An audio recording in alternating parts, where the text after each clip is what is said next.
अब बढ़ते हैं अपने दूसरे सेगमेंट की तरफ और बात करते हैं कि फर्जी जो मदरसे हैं उनको फंडिंग कैसे हो रही थी। ये खबर आती है मध्य प्रदेश से। मध्य प्रदेश में जो अवैध इस तरह से मदरसे थे उन पर किस तरह का एक्शन लिया गया है, आइए बात करते हैं।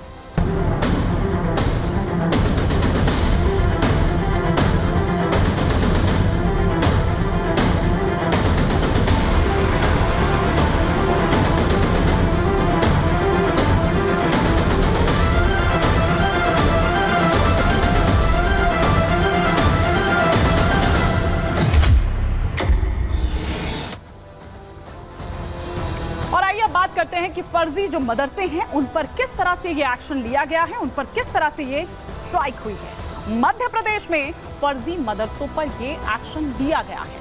मध्य प्रदेश में ऐसे 56 मदरसे हैं, फर्जी मदरसे, जिन पर बड़ी कार्रवाई हुई है।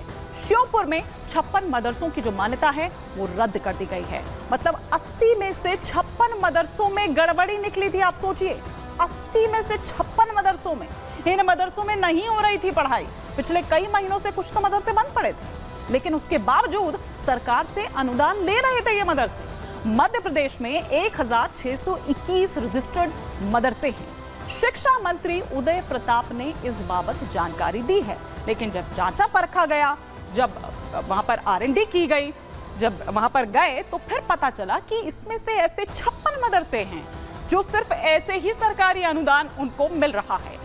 वसूलीबाज मदरसों पर अब किस तरह का एक्शन लिया गया है मध्य प्रदेश में, उसकी हम बात करते हैं कि मदरसों पर एक्शन पर क्या बोले शिक्षा मंत्री। हर विसंगति है उसका निराकरण होना चाहिए। सरकार से अनुदान ले रहे थे ये मदरसे, क्यों? मदरसे बंद करना हमारी मंशा नहीं है। वो कह रहे हैं कि हमारी कोई ऐसी मंशा नहीं थी, लेकिन इन मदरसों में पढ़ाई नहीं हो रही थी, ये मध्य प्रदेश के शिक्षा मंत्री ने कहा। और बच्चों को शिक्षा का अधिकार मिलना जरूरी है। इसका हनन अगर होगा तो उसे बंद करेंगे। 7 से 8 महीने से चल रहा था इन चीजों की जो जांच है वो 7 से 8 महीने से लगातार हो रही थी। नियमों को तोड़ने वालों के खिलाफ कड़ी कार्रवाई की जाएगी, ये मध्य प्रदेश के जो शिक्षा मंत्री हैं यानी कि उदय प्रताप सिंह, उन्होंने कहा। लेकिन शिक्षा मंत्री उदय प्रताप सिंह द्वारा और क्या कुछ ऐसी जानकारी दी गई और क्या कुछ ऐसा कहा गया, क्योंकि उन्होंने कहा कि एक रात में नहीं हो गया भाई, ये सब अच्छी तरह से जांचा परखा गया है। ऐसे किसी को कोई टारगेट करने के लिए नहीं हो रहा है, क्योंकि इस पर अब सियासत भी होने लगी है। उस पर मैं आऊंगी, पहले सुनिए शिक्षा मंत्री मध्य प्रदेश के जो है उदय प्रताप सिंह, वो क्या कह रहे हैं। अभी इस तरह से कोई आंकड़े निकल के नहीं आए, वो जांच का विषय है।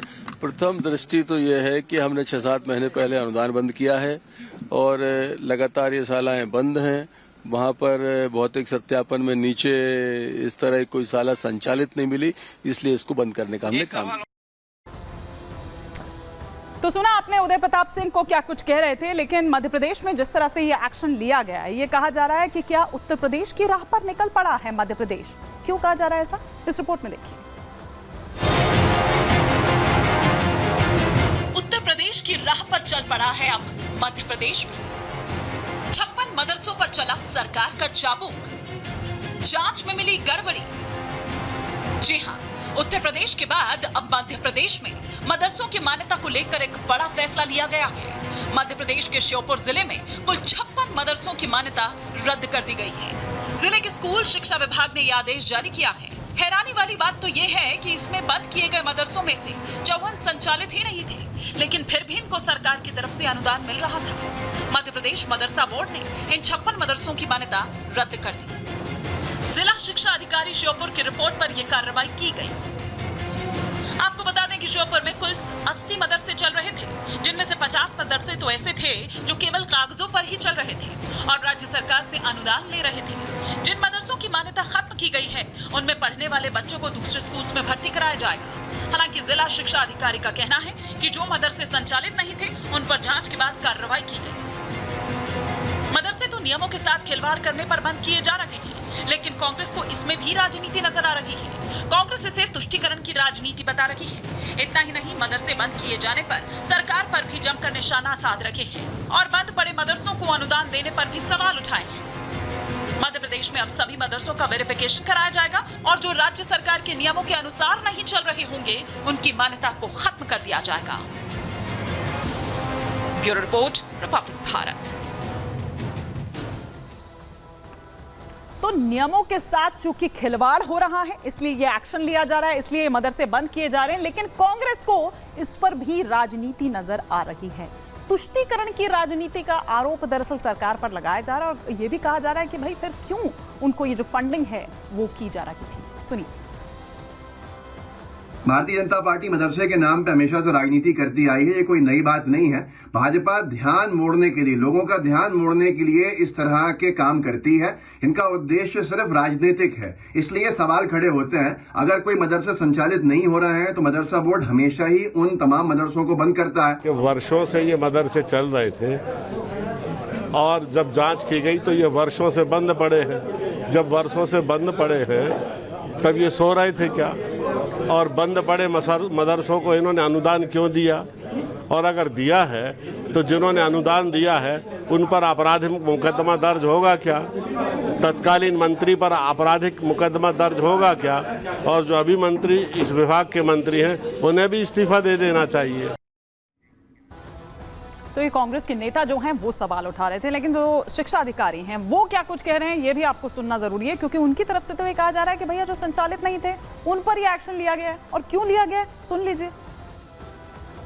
56 मदरसे संचालित पाए गए थे, जिसकी रिपोर्ट मदरसा को वहाँ आए लोक शिक्षकों को भोपाल भेज दी गई थी।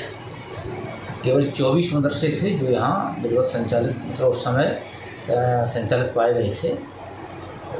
इसके बाद में फिर ये लोग करते रहे हैं। बीच बीच में उन्होंने वहाँ जिला पंचायत में भी कुछ आवेदन दिए हैं कि हमारा मध्याह्न भोजन बंद कर दिया जाए। और चूँकि उन्हें उनकी जो है कंटिजेंसी राशि नहीं मिली है 7-8 साल से, तो शिक्षक भी चले गए हैं। ऐसा कुछ करके उन्होंने लिख के दिया है। तो ये जिला पंचायत सीओ साहब की तरफ से पत्र भी आया था, तो उसमें उन्होंने लिखा भी था कि बंद कर दिए हैं और वो मध्याह्न भोजन जो है हमारा बंद किया जाए। तो सुन लिया आपने कि शिक्षा अधिकारी क्या कुछ कह रखे हैं, लेकिन सियासत इस पर फुल ऑन है। हम इसे समझने की कोशिश करते हैं कि जमीनी हकीकत क्या है। हमारे सहयोगी सत्य विजय इस वक्त हमारे साथ जुड़ गए हैं। सत्य विजय, एक्शन ले लिया गया है, शिक्षा अधिकारी क्या कह रहे हैं? उन्होंने साफ बता दिया सरकार की क्या उसकी कोई ऐसी मंशा नहीं थी कि टारगेट किया जाए। भाई संचालित ही नहीं थे, तब भी उसके बावजूद उनको जो अनुदान है वो मिल रहा था। लेकिन सियासत अपनी जगह हो रही है। जमीनी हकीकत आपसे समझना चाहूंगी।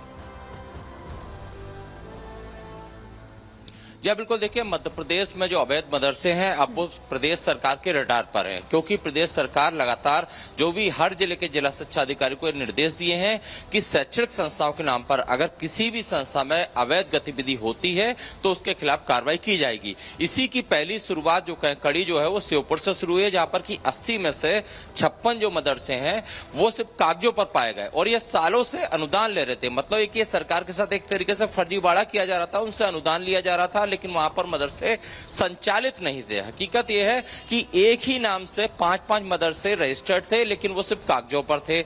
इसके अलावा मिड डे मील का पैसा भी लिया जा रहा था। और ये जो अनुमान लगाया जा रहा है, क्योंकि इसका ऑडिट भी हो रहा है कि पिछले 5 से 10 साल में इन मदरसों ने कितना पैसा लिया, तो इसकी रकम करोड़ों पे जाएगी। और स्कूल शिक्षा मंत्री ने यह भी निर्देश दिए हैं, ये भी संकेत दिए हैं कि इन मदरसों से रिकवरी भी की जा सकती है। दूसरी बड़ी बात यह कि ये जो मदरसे जहां पर की मान्यता रद्द की है श्योपुर में, इस तरह की कार्रवाई आगे पूरे मध्य प्रदेश में भी देखी जा सकती है, क्योंकि प्रदेश भर में 1600 से ज्यादा मदरसे हैं जो कि रजिस्टर्ड हैं। इन मदरसों में अगर अवैध गतिविधि पाई जाती है या फिर दस्तावेजों से खिलवाड़ करके सरकार के साथ फंड की चीटिंग की जाती है, जिस तरह से यहाँ पर हो रहा था कि मदरसे के नाम पर पैसा लिया गया लेकिन 56 मदरसे संचालित ही नहीं हो रहे थे। वहां पर हिंदू बच्चों के नाम से रजिस्ट्रेशन थे कि तमाम एक मदरसे में इतने हिंदू बच्चे, दूसरे मदरसे में इतने हिंदू बच्चे, इस तरह का वहां पर की खेल चल रहा था। और इसी को एक्सपोज किया है सरकार ने भी। हमारे पास भी दस्तावेज है, हम लगातार इस खबर पर बने हुए हैं। ग्राउंड पर जाएं तो असल जो मदरसे संचालक उनका कहना है कि उन्हें सरकारी अनुदान मिलना चाहिए, लेकिन मदरसा संचालक भी ये कह रहे हैं कि सियासतदान है हमारे जो दल है, राजनीतिक दल, वो इसमें